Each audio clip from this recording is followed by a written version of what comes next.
بسم اللہ الرحمن الرحیم۔ حضرت بلال رضی اللہ عنہ ملک شام کیوں چلے گئے، پارٹ 2۔ حضرت بلال کی اذان۔ جب آپ رضی اللہ عنہ نے وہ آواز بلند اللہ اکبر کہا تو مدینہ منورہ گونج اٹھا۔ آپ جیسے آگے بڑھتے گئے جذبات میں اضافہ ہوتا چلا گیا۔ جب اشہد ان لا الہ الا اللہ کے کلمات ادا کیے، گونج میں مزید کا اضافہ ہو گیا۔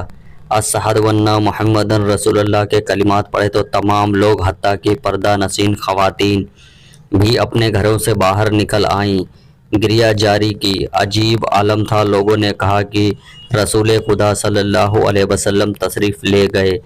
آپ صلی اللہ علیہ وسلم کے وصال کے بعد مدینہ منورہ میں اس دن سے زیادہ رونے والے مرد نہ جن نہیں دیکھے گئے۔ علامہ اقبال اذان بلال رضی اللہ عنہ کو ترانۂ عشق قرار دیتے ہوئے فرماتے ہیں کہ اذان ازل سے تیرے عشق کا ترانہ بنی، نماز اسی کے نظاروں کا ایک بہانہ بنی۔ نبی کریم صلی اللہ علیہ وسلم سیدنا حضرت بلال حبشی قیامت کی وہ پہلی عظیم و مقدس ہستی ہیں جن کو دنیا کے پہلے مؤذن ہونے کا شرف حاصل ہوا۔ اللہ کے رسول خود ارشاد فرماتے ہیں کہ بلال کس قدر اچھا آدمی ہے، وہ تمام مؤذنوں کا سردار ہے۔ آپ کے والد رواحہ اور والدہ حمہ عرب کی ایک قبیلے کے غلام تھے۔ یہ سرزمین عرب کا وہ تاریک دور تھا جب انسان کی اخلاقی بستیوں کی گہرائیوں میں گرا ہوا تھا اور اس پر گمراہی مسلسل تھی۔ اس دور میں جہالت سے سب سے مظلوم طبقہ غلاموں کا تھا، جسے دنیاوی انسانی حقوق تو ملنا بہت دور کی بات ہے، سکون سے اپنی زندگی گزارنے کا بھی حق نہ تھا۔ سیدنا حضرت بلال امیہ بن خلف کے غلام تھے جو اپنے آقا کی بکریاں چرانے پہاڑوں پر جایا کرتے تھے۔ ایک دن آپ کا گزر غار حرا کی طرف سے ہوا، جہاں رسول اللہ صلی اللہ علیہ وسلم اپنے یار غار سیدنا حضرت ابو بکر صدیق رضی اللہ عنہ کے ساتھ تشریف فرما تھے۔ اللہ کے رسول غائبدار نے اس حبشی نوجوان کو دیکھا، اپنے پاس بلا کر فرمایا اور کہا، اللہ کا رسول ہوں، تمہاری اسلام کے متعلق کیا رائے ہے؟ سیدنا حضرت بلال حبشی رضی اللہ عنہ تو رسول کریم کے جاز سے ہی پہلے متاثر تھے، پھر آقا کونین کا دلکش انداز گفتگو جو حضرت بلال کے منہ سے نکلا، میں آپ کے دین کو اچھا پاتا ہوں، یہ کہہ کر حضرت بلال واپس لوٹ گئے، مگر ان کا دل وہیں حضور کی طرف رہ گیا۔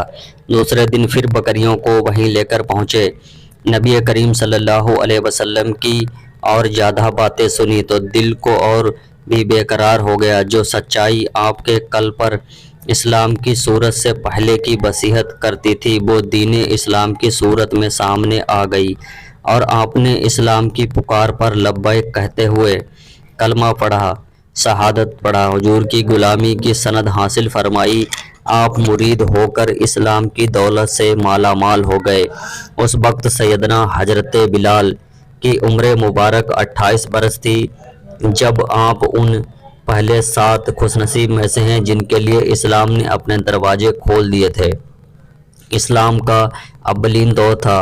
حضور پاک صلی اللہ علیہ وسلم کے حکم سے فی الحال رازداری سے اسلام کی تبلیغ فرما رہے تھے، لیکن اسلام کا منفرد اور پاکیزہ رنگ زیادہ عرصے تک کفار مکہ سے پوشیدہ نہ رہ سکا۔ انہوں نے جلد ہی محسوس کر لیا کہ ان سے بعض ساتھی، خاص طور پر غلام اور خواتین میں تبدیلی آ گئی ہے۔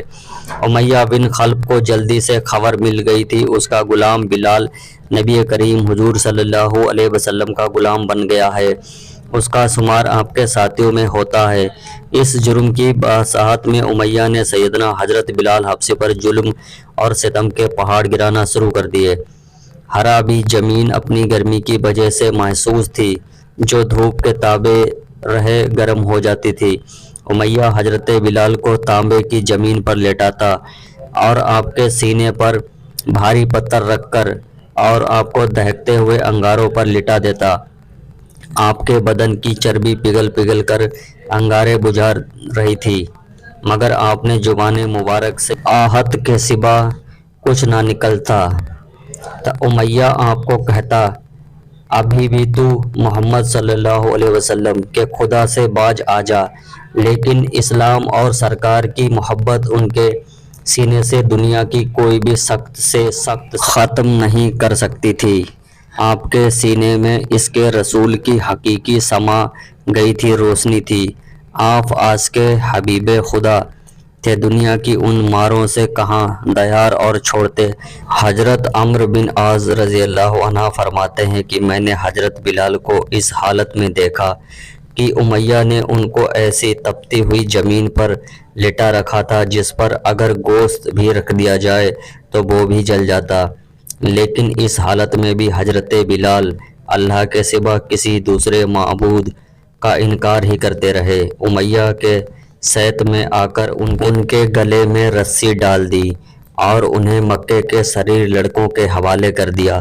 ایسے ہی اسلامک واقعات کے لیے ہمارے چینل کو سپورٹ کریں۔ ملتے ہیں اگلی ویڈیو کے ساتھ، تب تک کے لیے اللہ حافظ۔